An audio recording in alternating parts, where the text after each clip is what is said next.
السلام علیکم ناظرین، ڈرامہ سیریل نور جہاں کی کہانی بہت دلچسپ ہو چکی ہے۔ نور جہاں کے بیٹے ایک ایک کر کے نور جہاں کو چھوڑ کر جا رہے ہیں۔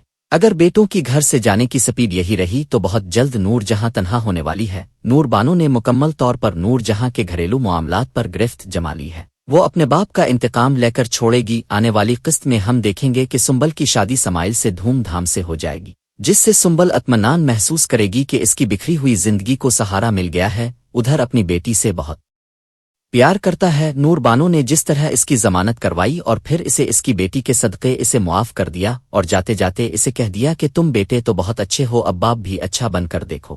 اس بات کو لے کر ہنید جیل سے چھوٹ کر آنے کے بعد اسے چپ سی لگ گئی تھی۔ وہ اپنی بیٹی کے بارے میں گہری سوچ میں گم تھا کہ کس طرح اس کی پرورش کرے کہ اسے دادی کا پیار بھی ملے جو اسے ان حالات میں ناممکن نظر آتا تھا۔ اس کی بیوی اس کی پریشانی کو دیکھ کر کہتی ہے کہ ہنید زندگی بہت لمبی ہے اور بیٹیوں کو نہ جانے کن کن آزمائشوں سے گزرنا پڑتا ہے۔ ادھر ماہم کی جاب کو لے کر نور جہاں بات کا بتنگڑ بنایا ہوا تھا۔ وہ کہتی ہے کہ اپنی بیوی کو کہو کہ جاب چھوڑ دے، جس پر سفیر کہے گا کہ اسے پورا حق ہے جاب کرنے کا، جس پر نور جہاں کہے گی سب سے پہلے اختیار شاہ اس کے بعد کو اور ہے، تمہیں میری بات کی سمجھ نہیں آئی۔ یہ سن کر ہنید کو دھچکا لگتا ہے کہ اس کی بیٹی کمتر کیسے ہو سکتی ہے۔ سفیر اپنی بیگم کا دفاع کرتے ہوئے اپنی ماں کو جواب دے گا کہ اسے جاب کرنے کا پورا حق ہے، جس پر نور جہاں سیخ پا جائے گی اور سفیر سے کہے گی کہ جب میں نے کہہ دیا کہ وہ وہاں جاب نہیں کرے گی تو وہ نہیں کرے گی۔ ماہم اٹھ کر اپنے کمرے میں چلی جاتی ہے تو سفیر بھی پہنچ جائے گا اور ماہم کو تسلی دینے کی کوشش کرے گا، تو ماہم صاف صاف کہہ دے گی کہ میں شاید تمہیں چھوڑ دوں گی، جاب نہیں چھوڑوں گی۔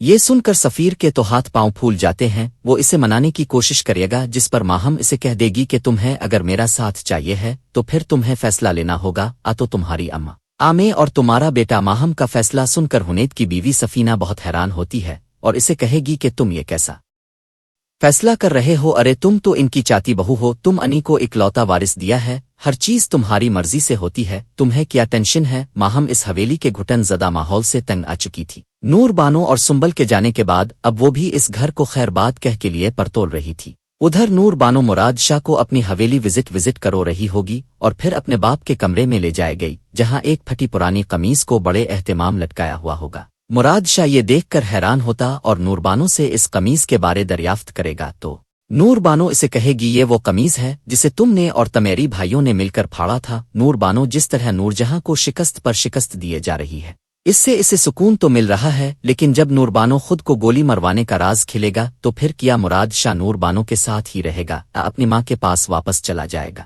کمنٹس میں اپنی رائے دیجیے اور اگر چینل پر نئے ہیں تو اسے سبسکرائب بھی کر لیجیے۔ شکریہ۔